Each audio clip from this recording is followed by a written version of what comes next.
महालक्ष्मी देव्यै नमः।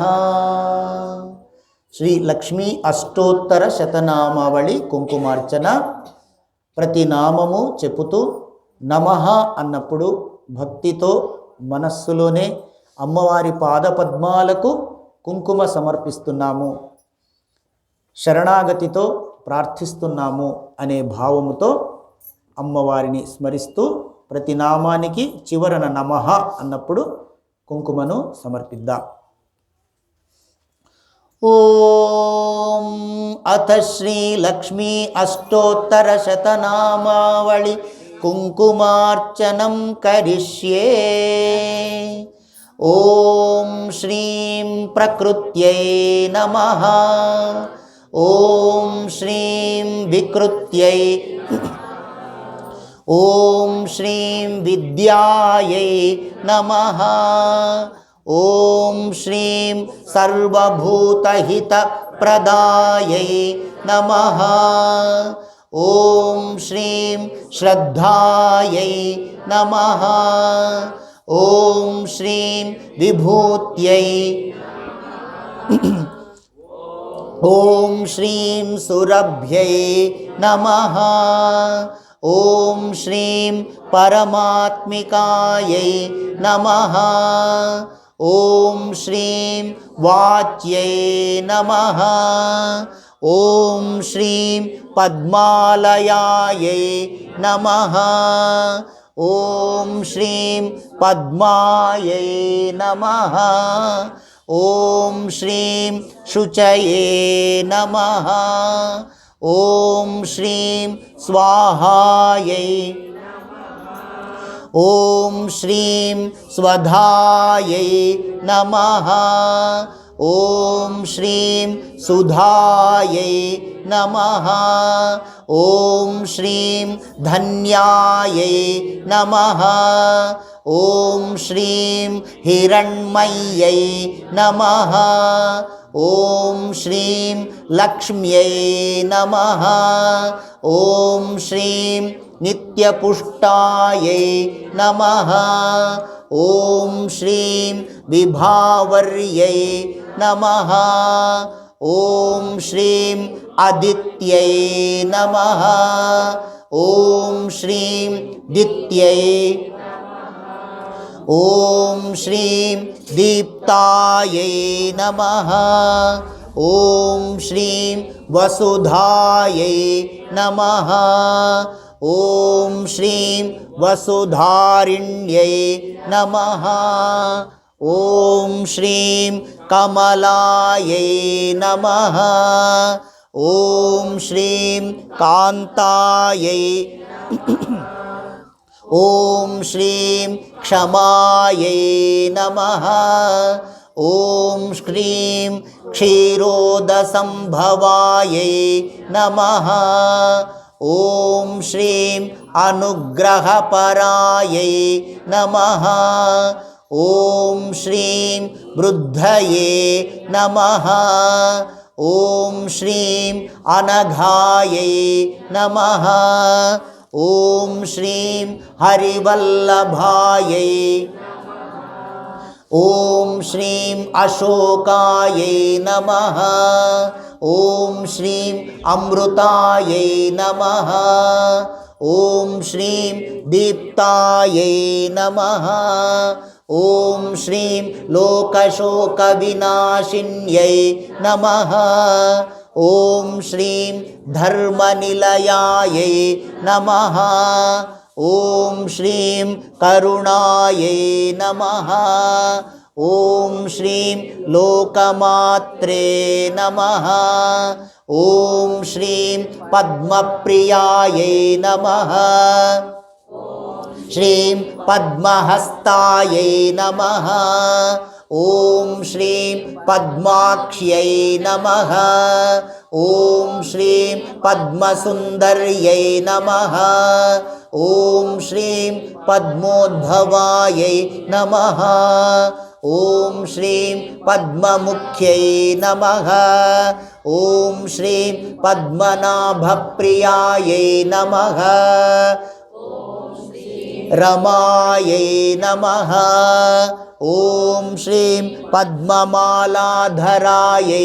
नमः। श्रीं देव्यै नमः। ॐ श्रीं पद्मिन्यै नमः। ॐ श्रीं पद्मगन्धिन्यै नमः। ॐ श्रीं पुण्यगन्धायै श्रीं सुप्रसन्नायै नमः। ॐ श्रीं प्रसादाभिमुख्यै नमः। ॐ श्रीं प्रभायै नमः। ॐ श्रीं चन्द्रवदनायै नमः। ॐ श्रीं चन्द्रायै नमः।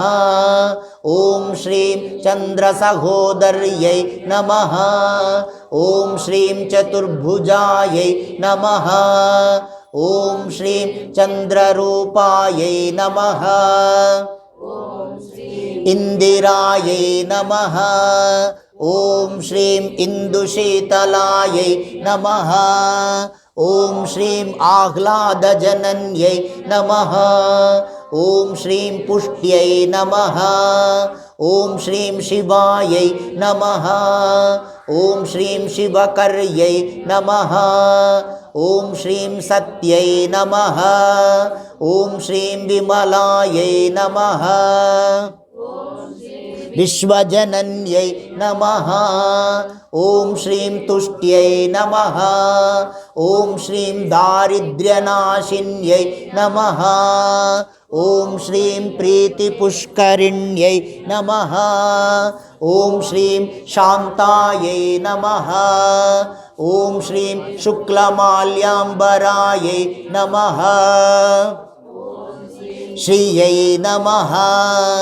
ॐ श्रीं भास्कर्यै नमः। ॐ श्रीं बिल्वनिलयायै नमः। ॐ श्रीं वरारोहायै नमः। ॐ श्रीं यशस्विन्यै नमः। वसुन्धरायै नमः। ॐ श्रीं उदाराङ्गायै नमः। ॐ श्रीं हरिण्यै नमः। ॐ श्रीं हेममालिन्यै नमः। ॐ श्रीं धनधान्यकर्यै नमः। ॐ श्रीं सिद्धये नमः। ॐ श्रीं स्त्रैणसौम्यायै नमः। ॐ श्रीं शुभप्रदायै नमः। नृपवेश्मगतानन्दायै नमः। ॐ श्रीं वरलक्ष्म्यै नमः। ॐ श्रीं वसुप्रदायै नमः। ॐ श्रीं शुभायै नमः। ॐ श्रीं हिरण्यप्राकारायै नमः। ॐ श्रीं समुद्रतनयायै नमः। जयायै नमः। ॐ श्रीं मङ्गलायै। ॐ श्रीं देव्यै नमः। ॐ श्रीं विष्णुवक्षस्थलस्थितायै नमः। ॐ श्रीं विष्णुपत्न्यै नमः। ॐ श्रीं प्रसन्नाक्ष्यै। ॐ श्रीं नारायणसमाश्रितायै नमः। ॐ श्रीं दारिद्र्यध्वंसिन्यै नमः। ॐ श्रीं देव्यै नमः। ॐ श्रीं सर्वोपद्रववारिण्यै नमः। ॐ श्रीं नवदुर्गायै नमः। ॐ श्रीं महालक्ष्म्यै नमः। ॐ श्रीं ब्रह्मरुद्रेन्द्रसेवितायै नमः। ॐ श्रीं त्रिकालज्ञानसम्पन्नायै नमः। ॐ श्रीं भुवनेश्वर्यै नमः। ॐ श्रीं महालक्ष्मी महासरस्वती महाकालिका स्वरूपिणी राजराजेश्वरी अखिलाण्डकोटिब्रह्माण्डजननी आदिपराशक्त्यै श्री श्री श्री वरमहालक्ष्मी देव्यै नमः। हरिः ॐ तत्सत्। इति श्री लक्ष्मी अष्टोत्तरशतनाम सहित श्री महालक्ष्मी कुंकुमार्चनं करिष् अर्पणमस्तु।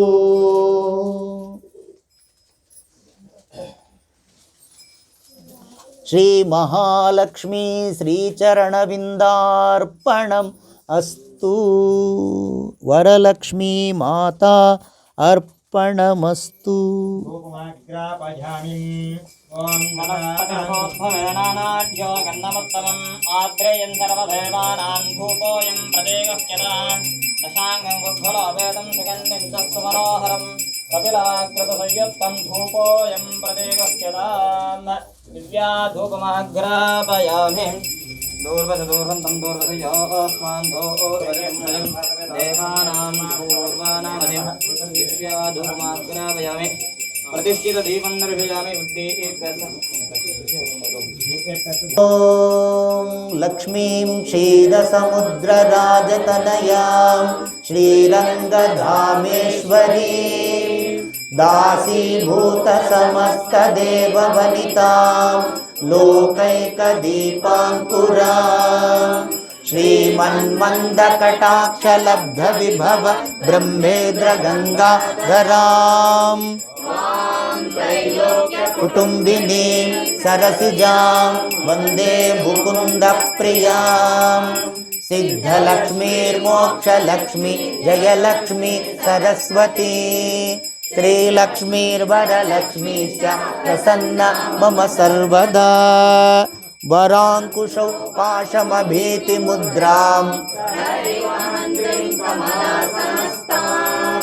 बालार्ककोटिप्रतिभां त्रिनेत्रां भजे घमाद्यां जगदीश्वरीं त्वां सर्वमङ्गलमाङ्गल्ये शिवे सर्वार्थसाधिके शरण्ये त्र्यम्बके देवी नारायणि नमोऽस्तुते नारायणि नमोऽस्तुते नारायणि नमोऽस्तुते सरसिजनिलये सरोजघस्ते धवलतरां सुखगन्धमाल्य शोभे भगवति हरिवल्लभे मनोज्ञे त्रिभुवनभूतिकरि प्रसीद मह्यम्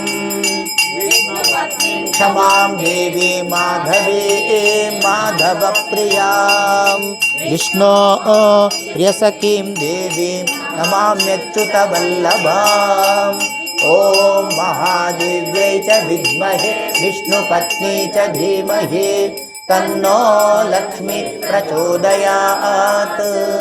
ॐ नारायणाय विद्महे प्रचोदयात्।